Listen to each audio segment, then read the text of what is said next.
faire et intéressant. Chose que dont je me souviens à Athènes, c'est la chaleur. Même au mois d'avril, il faisait giga chaud. Mais c'est aussi, surtout, en fait, c'est comme toutes les grandes villes, j'imagine. Il y avait des crues de partout parce que c'était constamment en rénovation, en construction et tout. Tous les sites un peu connus, ils étaient en rénovation, un peu comme à Paris ou à Barcelone, il y a la grosse cathédrale qui est en rénovation depuis je sais pas combien de temps. Mais aussi c'était la conduite des gens, ils étaient tous, ce qui m'a marqué surtout c'était, ils étaient tous en scooter, sans casque, ils s'en battaient les steaks littéralement. Et voilà, c'est ce qui m'a marqué le plus. Après j'étais plus petit, ça m'a pas marqué. Mais je sais que la vie là-bas coûte beaucoup moins cher qu'en France, comme au Portugal, puisque ça dépend du niveau de vie du pays. Et en plus de ça, il y avait eu la crise donc de la Grèce qui avait eu lieu en vers 2010, je crois, je me souviens pas exactement. Donc voilà, après ce petit retracé de ce que je sais sur la Grèce, on va prendre le téléphone et aller voir ce que Wikipédia nous dit comme d'habitude. Bon après si bien sûr, j'allais dire une bêtise, la mythologie grecque c'est vraiment quelque chose qui m'a passionné quand j'étais plus petit. Beaucoup moins maintenant, même si j'apprécie toujours. Donc que ça soit de par les créatures, les demi-dieux, les personnages illustres tels que Ulysse, les dieux qu'on connaît tous, Zeus, tout ça, mais qui ont aussi leur nom en latin, en mythologie romaine, qui s'apparente plus aux planètes cette fois-ci, vu qu'on a Mars, Saturne, Jupiter qui prend la place de Zeus, Poséidon, Neptune, etc. etc. Voilà. Donc voilà, mythologie grecque, vraiment, j'ai kiffé quand j'étais plus petit. Les films Percy Jackson, masterclass quand j'étais plus petit. Donc voilà, on va aller sur Google, taper Grèce. Grèce, tac, hop. Et c'est parti. Alors je m'excuse, c'est un petit peu long parce que le téléphone il est en PLS celui-ci. Voilà, c'est parti. La Grèce aussi appelée Hellas ou francisée en Hellade, en forme longue, la République hellénique. Je savais pas du tout que ça avait un autre prénom. Donc vous voyez, dès la première ligne, on apprend des choses. Est un pays d'Europe du Sud et des Balkans d'une superficie de 131 957 km² pour un peu moins de 11 millions d'habitants. Le pays partage des frontières terrestres avec l'Albanie, la Macédoine du Nord, la Bulgarie et la Turquie, et des frontières maritimes avec Chypre, l'Albanie et l'Italie, la Libye, l'Égypte et la Turquie. Cette dernière est la source du contentieux gréco-turc en mer Égée. La mer Ionienne, je crois que c'est ça, à l'ouest et la mer Égée à l'est, partie de la mer Méditerranée, encadrant le pays. Le cinquième de son territoire est constitué de plus de 9000 îles et îlots. C'est beaucoup. Près de 200 étant habités. De plus, 80% de son territoire est constitué de montagnes. La plus haute, le mont Olympe, qui culmine à 2917 mètres. Pas mal. Continuons.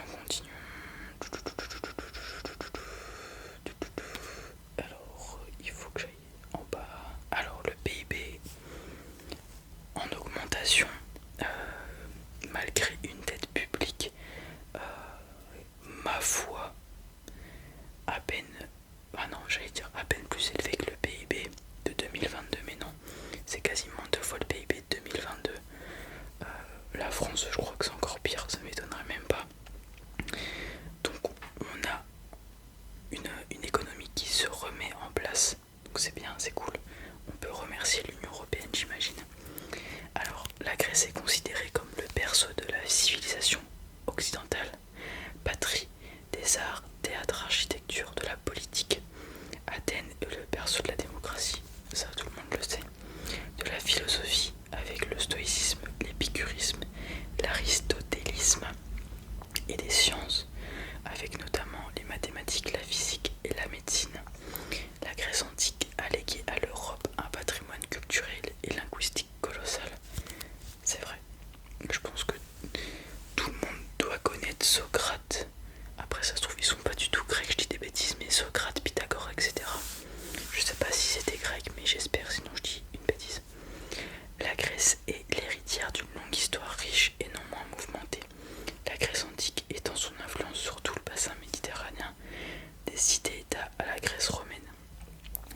l'Antiquité tardive, l'Empire byzantin survit à la chute de Rome.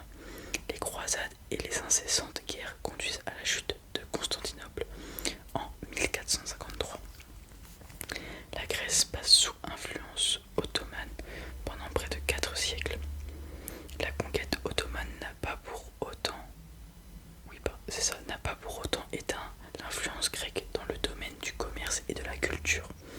Dans le domaine, je me répète, les Grecs participent activement au siècle des Lumières avec le mouvement des Lumières néo-hellènes. Au même moment, l'Europe occidentale redécouvre la culture grecque et un fort engouement pour tout ce qui touche à la Grèce se développe. Le philélénisme, les idéaux de la Révolution française, puis la période napoléonienne contribuent à nourrir l'esprit national.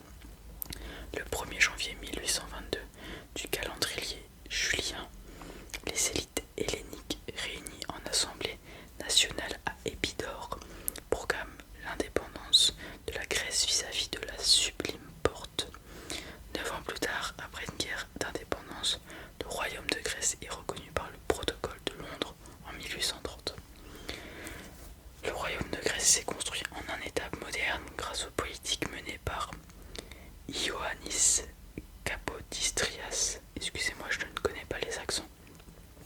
Toutefois, la Grèce indépendante de 1830 est limitée au Péloponnèse et à l'Attique. Le pays cherche alors tout au long du XIXe siècle et au XXe siècle à unifier le monde grec. C'est la grande idée. Othon Ier et la reine Amélie en sont les premiers souverains. Ils œuvrent pour la création d'une université nationale en 1835 à Athènes, embellissant la capitale en construisant de nouveaux bâtiments de style néoclassique. Académie d'Athènes, Bibliothèque nationale, Palais royal notamment. Les événements de 1843 font du pays une monarchie constitutionnelle. Dans la seconde moitié du XIXe siècle, la Grèce entre véritablement dans la révolution industrielle. En 1869, la première ligne de chemin de fer est construite entre le port du Pirée et le centre d'Athènes, puis se développe à travers tout le Péloponnèse et la Thessalie. En 1896, sous l'impulsion de Pierre de Coubertin et dans la continuité des Olympiades de 1859 d'Evangelos Zappes, les premières compétitions olympiques ont lieu en 1896. À cette occasion, la capitale athénienne s'est dotée de nouvelles infrastructures, comme Zapéion et le stade Panéthénaïque. La première moitié du XXe siècle est particulièrement mouvementée. Coup de goudis de 1909 pour mettre fin à l'instabilité politique chronique, guerre balkanique au cours desquelles le pays s'agrandit considérablement, participation de la Grèce aux côtés des alliés lors de la Première Guerre mondiale, Deuxième République entre 1924 et 1935 et dictature de Ioannis Metaxas. La Seconde Guerre mondiale ravage le pays, qui connaît en outre une fratricide guerre civile entre communistes et royalistes jusqu'en 1949. La reconstitution permet à la Grèce de rattraper son important retard économique. C'est le miracle économique grec. Avec le développement du tourisme de masse, la trop forte bipolarité qui subsiste dans la vie politique hellénique dans un monde en pleine guerre froide entraîne le coup d'État du 21 avril 1967, fomenté par une partie de l'état-major. C'est la dictature des colonels, régime anticommuniste et soutenu par les États-Unis. En 1974, les événements à Chypre et l'insurrection estudiantine de l'école polytechnique participent à faire tomber le régime militaire. La démocratie est restaurée, la Grèce devient formellement une république et adhère à la communauté européenne en 1981. En 2004, le pays accueille pour la 3e fois de son histoire les Jeux olympiques modernes. 17e économie européenne et forte d'un PIB de 218 milliards de dollars américains. Au début de l'année 2020, la Grèce est la 51e économie mondiale. C'est aujourd'hui une puissance moyenne. Son soft power s'articule autour de sa culture classique. L'héritage hellénique, Aristote, Sappho, Hypatie, est moderne, comme la littérature grecque contemporaine qui a pour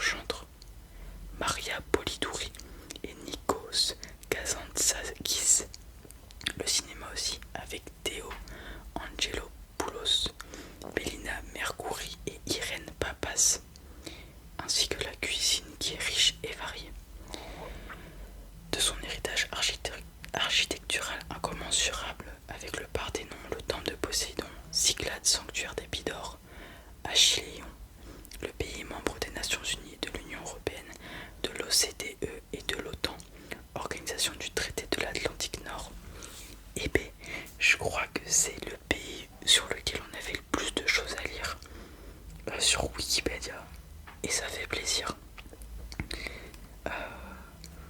Du coup, est-ce qu'on va aller voir Athènes aussi? Alors, Athènes. Ouais, ça va, c'est pas trop long.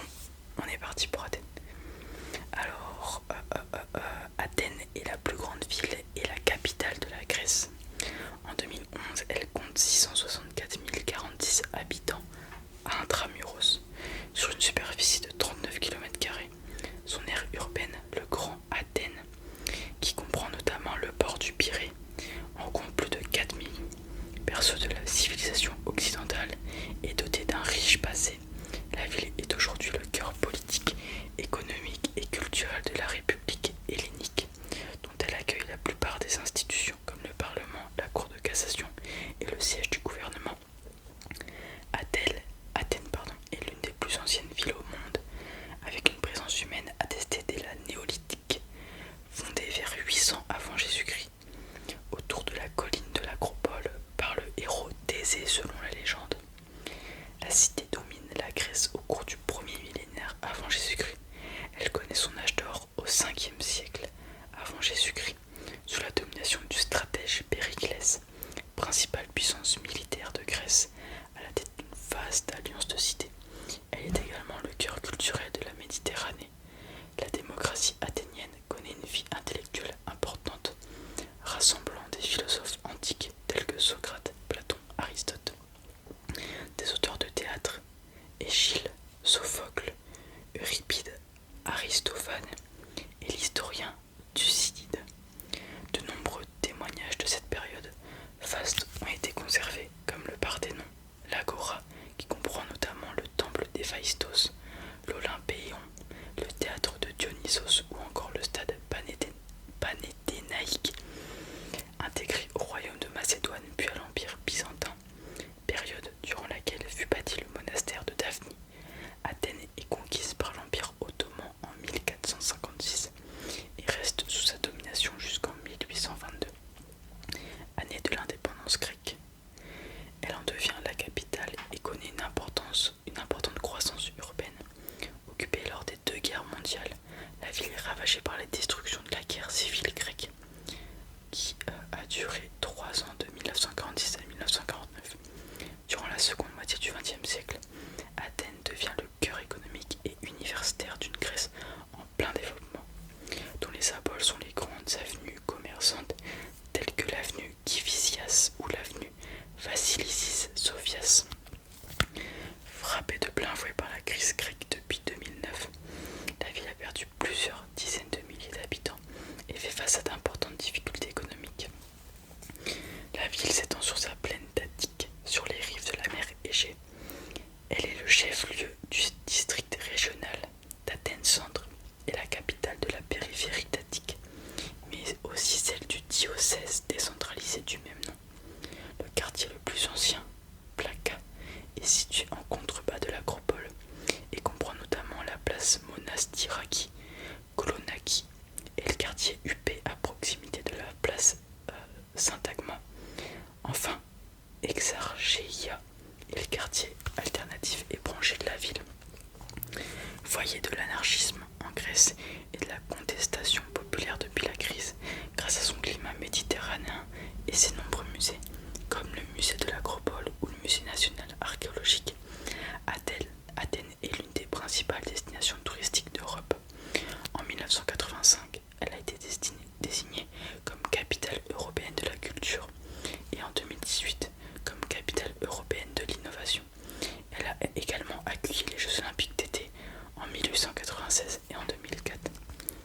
Voilà, c'est ce qu'on a pu voir, c'est tout ce qu'on a pu voir aujourd'hui avec la Grèce et Athènes. Beaucoup de choses à dire, notamment grâce à son passé vraiment ahurissant. C'est pas comme ils l'ont dit, le berceau vraiment de l'Europe, de tout ce que l'on connaît maintenant. Et quand je dis le berceau, c'est vraiment le berceau d'il y a longtemps. Athènes, vraiment ville de la démocratie. Et on a vu naître la philosophie et tout là-bas. Voilà, sur ce,